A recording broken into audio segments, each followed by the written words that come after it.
So what does the sun mean and how do you interpret it in a birth chart? So if you have a background in modern astrology, you may think that the sun is ego, or it's who you really are, or it's your personality, your deepest personality at your core. Truthfully, there are a lot of similarities between the sun in modern astrology and the sun in traditional astrology. For example, the sun still rules centrality, like people who are in the center or people who have like a spotlight on them. It still rules like people in positions of power or fame or positions of prominence. But there is still some solar symbolism that has gotten lost along the way over a 2,000-year period. And this symbolism is really important because first, it's going to help you understand the sun in your own birth chart. Second, it's going to help you understand Leo, and to a certain extent, it will help you understand Aries. And this is because Leo is the sun's domicile and Aries is the sun's exaltation. So let's talk about how ancient astrologers saw the sun and how they used it in a birth chart. So if we think about the sun literally, like what it physically, literally does for us in our lives, because of the sun, we have time. We use the sun to measure time. And we say from sunrise to sunrise is one day. And symbolically, the sun defines reality, or it allows us to perceive reality. This is because the sun gives us light, right? It shows us what is there. It shows us what is real. The sun also gives us structure. So I'm holding up a bottle right now. Can you see it? No, because there's no light, which means there's no structure. But as soon as I put it into the light, now it has structure and form and it becomes real. So symbolically, the sun gives us the realm of existence. Now, the sun gives us time, right? Now, time doesn't actually exist, but since we are humans, because we are mortals, we're going to eventually die. So we had to create a system or a structure, right, to tell us how long it's been, right? How long something has lasted, how long we've been alive, how much we have left. So we watch the sun's movement to figure out how long something has lasted, right? So the sun makes time real. The sun gives us the 24-hour day. The sun is the reason why we have noon and evening and midnight and dawn. These are all based on where the sun is in the sky. Sundials, an ancient instrument created to tell time based on the sun. The sun also gives us the 365.24, year. The sun is also how we track the equinoxes and the solstices, right? It gives us our seasons. So why is it important to know that the sun is associated with time? Because time is a structure, right? Time is something that we use to shape our lives. Time is something that we live under, that we obey. It's important because it's getting to the essence of what the sun is, what the sun does and what possible role it can play in your birth chart. It creates and shapes reality or life as we know it. It's this central force that we're all obeying or we're all living under. Now, why does the sun give us all of these things? It is because of light. Light equals reality. If you can see something, then you know it's real. Light equals knowledge. It's why we use the term shedding light on something, or why we say things like, I'm in the dark about this. If you were to go your whole life without ever seeing sunglasses, then you would be ignorant to sunglasses. And since no one has ever shed light on the existence of sunglasses for you, they literally don't exist to you. They don't exist in your mind. They don't exist in your reality. That is why light equals knowledge. Now, light also equals thoughts. Oops, you can't see me. Okay, you can't see me. Why is that? Well, the second you think about something, it becomes real. Even if it's not physically real, the fact that it is in your mind means that it exists. This is what makes religion and spirituality and faith so powerful. We've got the most brilliant scientists out here saying we don't have proof of God, and that means literally nothing to people. Because as long as they can think of God in their mind, God exists. That is how powerful thoughts are, right? Thoughts create reality. Light also equals truth. You really cannot see me. Light equals truth. If you can see something, then you know it's true. You know the saying, I have to see it to believe it. Like, you guys can try to convince me that there are dogs that walk on two legs, but since I've never seen it, it means it's not real. It means it's not true. The moment you think of something, it becomes real. Let me give you an example. Let's say you've been walking around all day with a new t-shirt on and you feel really good in the shirt. You went to work, you went to school, you went to hang out with your friends, like it was a good time. Then you come home to discover you had a stain on your shirt the whole time. Now with this new discovery, right, with this new knowledge, you are rewriting reality. You are going over the events of the day in your mind and you are now inserting that stain on your shirt. You're seeing things that you didn't see before. Like you're now seeing in your mind, like your friends, like looking down at your shirt. Or you're remembering the passing comment that your friend made about your appearance that you really didn't hear or see the first time it happened. That's because now you have knowledge, right? You have insight, you have light, and that light has changed reality for you. This is important to know because light is a very central theme of the sun. This is one of the things that has gotten lost in modern astrology. Light makes things real. And this is important to know when you're talking about Leo and how Leo is focused on light, making things real, bringing things into existence. We don't normally think about Leo as this intellectual sign, but light is literally the antithesis of ignorance. When you know that something exists, you're literally smarter, or you can say that you are wiser. You're more informed. This is also important to know about your own sun placement because it could describe the thing in your life that is the most real to you. The sun makes form and structure real. Hold on, I thought Saturn was about structure. It is, but the sun is also about structure too. Saturn and the sun both rule structure, but in different ways. Saturn is the cosmic opposite of the sun. The sun structure is more like integrated. It's like, yeah, I'm living in a structure, right? I'm living in a construct, but it's become so commonplace and I've become so used to it that this just feels like life to me, right? Like this is just my reality. Whereas Saturn is like hyper aware that it is living in a structure. It's like, oh my gosh, I'm in a box right now. Oh my gosh, that type of energy. The sun allows us to perceive structure, kind of like with the sunscreen that I talked about earlier. So you ask yourself, does anything really even exist without light? You just see you and I, we're sitting here having a conversation, learning about astrology. It's all good. I'm super friendly. And then you see, nah, actually, I'm sitting here flipping you off the whole time. Light really makes things exist. Let's pretend you don't know what a fork is. No one's ever taught you about forks before. And then you look at this picture and you're like, what is this? I tell you that this is a fork. Now I have created a structure in your mind. Every time you see something that looks like this, you think that it is a fork, because that is the structure that you have in your mind. Which means if you see a pitchfork or a trident, you're gonna think it's a fork, just a very large fork, until someone explains otherwise, until someone creates a new structure in your mind. Now here's what Vidius Valens has to say about the sun. He was a 2nd century Hellenistic astrologer. He said that the sun was all-seeing. We know this, right? Because light lets us see things, and if you have enough light, you can see everything. He called it nature's fire and intellectual light. That's because fire is animated, right? And the sun animates us, right? It gets us up, it gets us going, it gets us moving. Fire also burns and destroys things. And in the lesson on combustion, you'll learn how the sun has the power to destroy and to take away life. Fire also warms us. Intellectual light, right? You see something, you know it's real. You know something, you know it's real. The organ of mental perception. What the heck does that mean? The sun is what allows us to perceive, right? It's our eyes, it's our brain, it is our thoughts. The sun allows us to perceive reality, right? Reality already exists.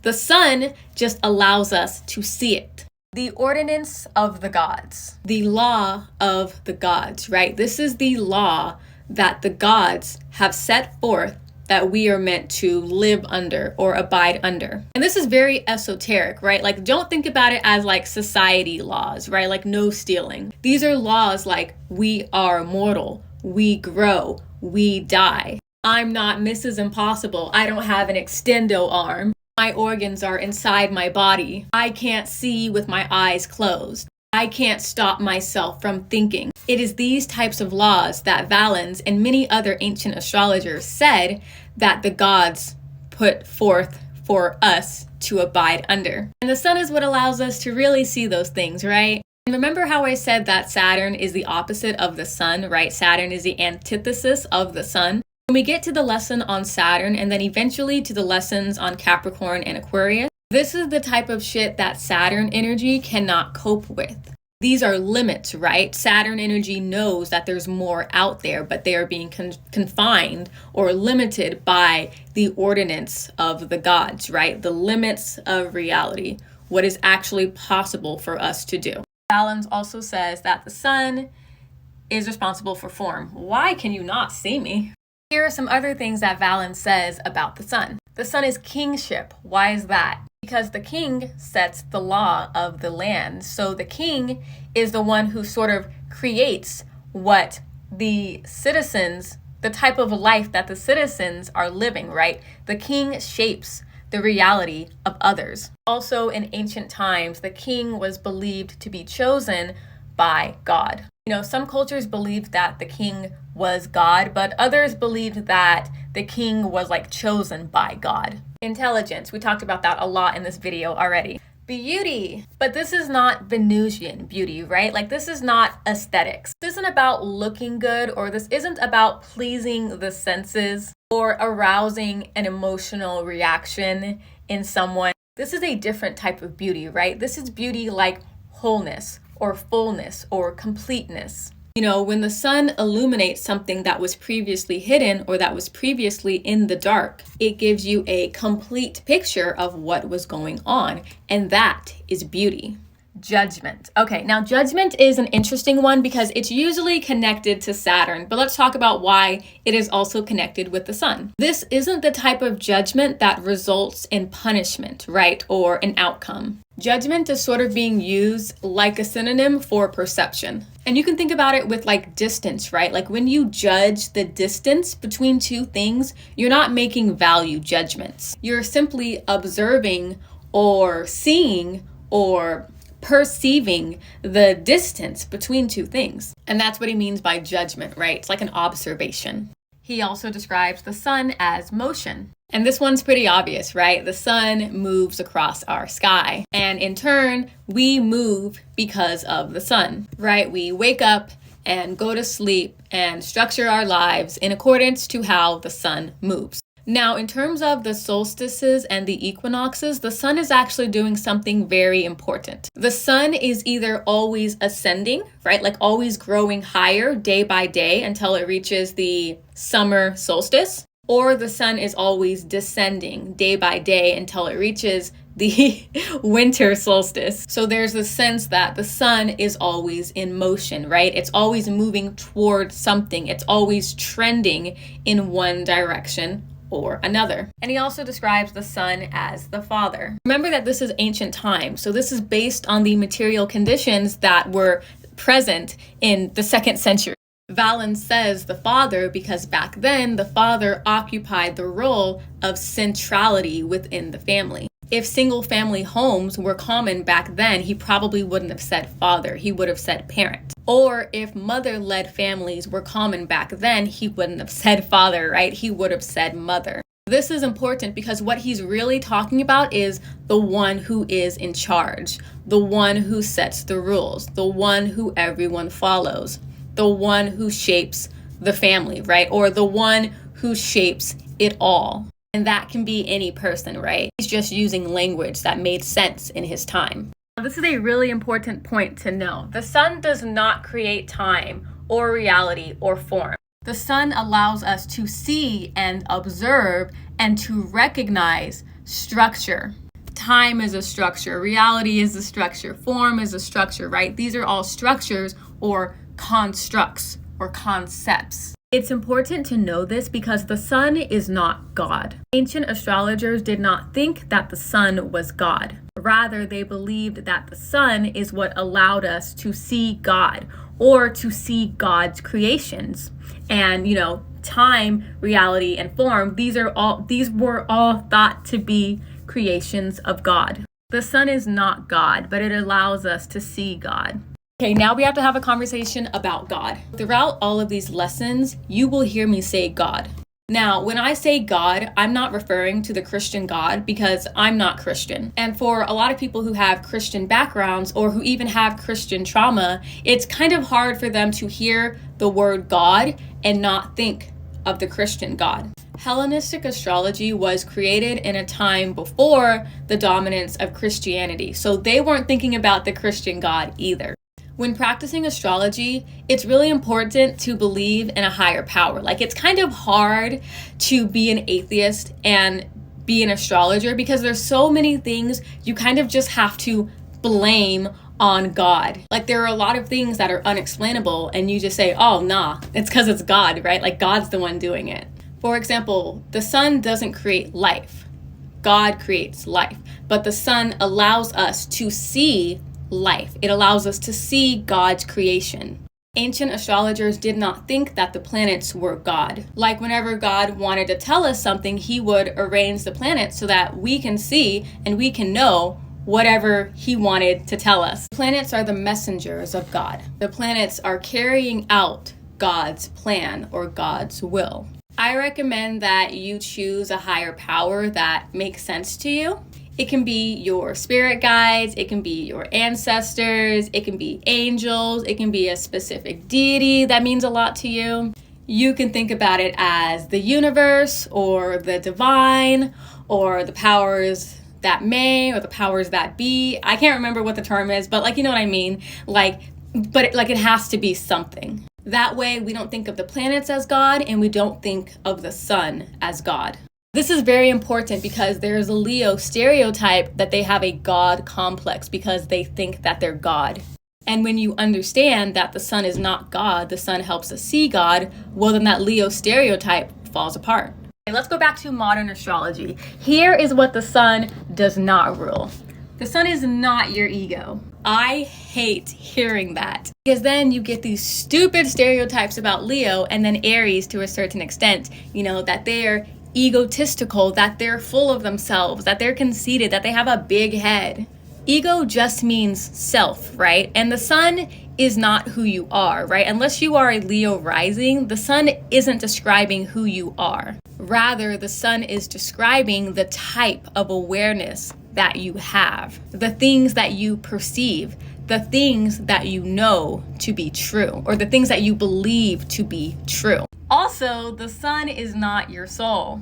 This is an interesting one, but none of the birth chart is your soul, and at the same time, the entire birth chart is your soul. It really just depends on what your definition of soul is. I don't see the birth chart as your soul. I see the birth chart as the circumstances that you're born into. And I see the sun as playing a role in those circumstances. It sounds pretty fucked up to say, you have the sun in Libra. The sun is fallen. That means you have a fallen soul. Thinking that the sun is your soul, or really thinking that any planet in the birth chart is describing something about your intrinsic value, this would be the reason why modern astrology doesn't like that there are bad houses, right? Or that there are negative placements. Do not think of the sun as your soul. Otherwise, you're gonna get your feelings hurt if the sun is not in an ideal placement in your chart.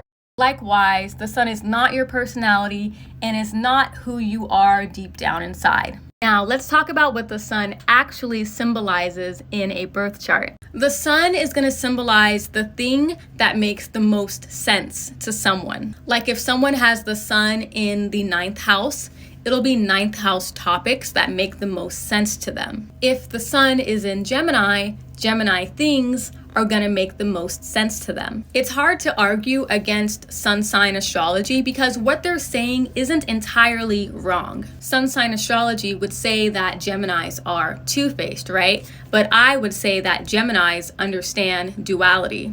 And there's a difference between embodying a characteristic and understanding a concept. And since Gemini understands duality, they can apply it in their life. Now, in a birth chart, the sun can also symbolize where awareness is being concentrated. Someone who has the sun in the 12th house can be very aware of 12th house topics. I say that 12th house people know a thing or two about loneliness because the 12th house is the house of isolation. And with the sun there is a central focus or a lot of attention being placed on loneliness and isolation. Or if someone has the sun in Aries, their focus or their awareness can be placed on Mars themes. In a birth chart, the sun is also that which is trended towards. Remember how I talked about earlier where the sun is always in motion, right? It's always moving towards something. So in a birth chart, the sun can describe someone's ambition, right? Where they have their sight set on, where they're aiming to go. So I really like saying, no, you're not a Gemini, right? If you have the sun in Gemini, but that is what you aspire to become because that's the level of awareness that you have, or that's where your sight is set on. In a birth chart, the sun can also describe the thing that is assumed to be true. For example, you put the sun in Saturn's signs, right? You put the sun in Capricorn or Aquarius. What do these people believe to be true? What do these people assume about life? They probably assume Saturn things. People always leave. Nothing lasts forever. We're all going to die one day. Everything is going to come to an end eventually. You put the sun in the first house. What is it going to assume? My health is important. My appearance is important. My presence is important. In a birth chart, the sun is also saying something about that which is available to be seen. And this really goes back into the whole thing of if you can't see something, it doesn't exist. The sun in Taurus, right? These people can only see Venusian things. Or these people are most comfortable or accepting of Venusian things. This is not to say that people are stupid and they don't know that other realities exist, but it does mean that in general there is ignorance to other topics, right? Because there is not a light being shown on those other topics. Now, in a birth chart, the sun can also describe people. Like I talked about earlier, the father or the father figure. A boss, a leader, or an authority figure. These are going to be people who have a central importance. So if you have the sun in Virgo, that could be describing what your father is like or what your father does as a profession. And your father does not have to be a Virgo to embody those mercurial qualities. Just a side note, what if you have siblings and your siblings have a different sun sign than you? Does that mean you guys have different fathers? No, it means that the father is showing up in different ways in each sibling's life. Because I am a different person and I have different values and different experiences compared to my siblings, I am going to experience my dad in a different way compared to my siblings. In a birth chart, the sun can also describe a person who steps up or who holds it down. The person in charge, the person who assumes responsibility, the person who assumes a role of prominence. This could also be a person who protects or reinsures or inspires. This gets to be very important when the sun is connected to the people houses. The third house, the fourth house, the fifth house, which is children, the seventh house, which is the spouse. The ninth house can also be people if we're talking about like your teacher. The 10th house can be people if we're talking about your boss.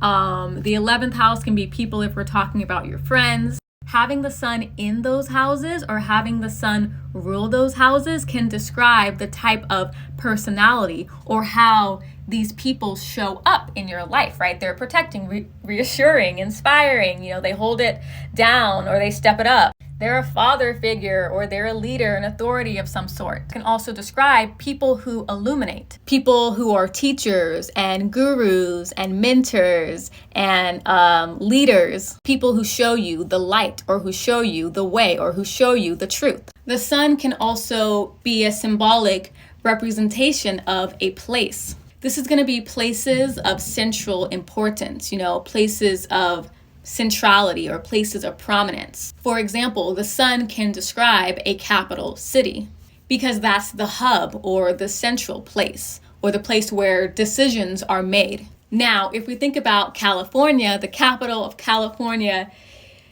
Is it Sacramento? I genuinely don't know. But I know Los Angeles is not the capital, right?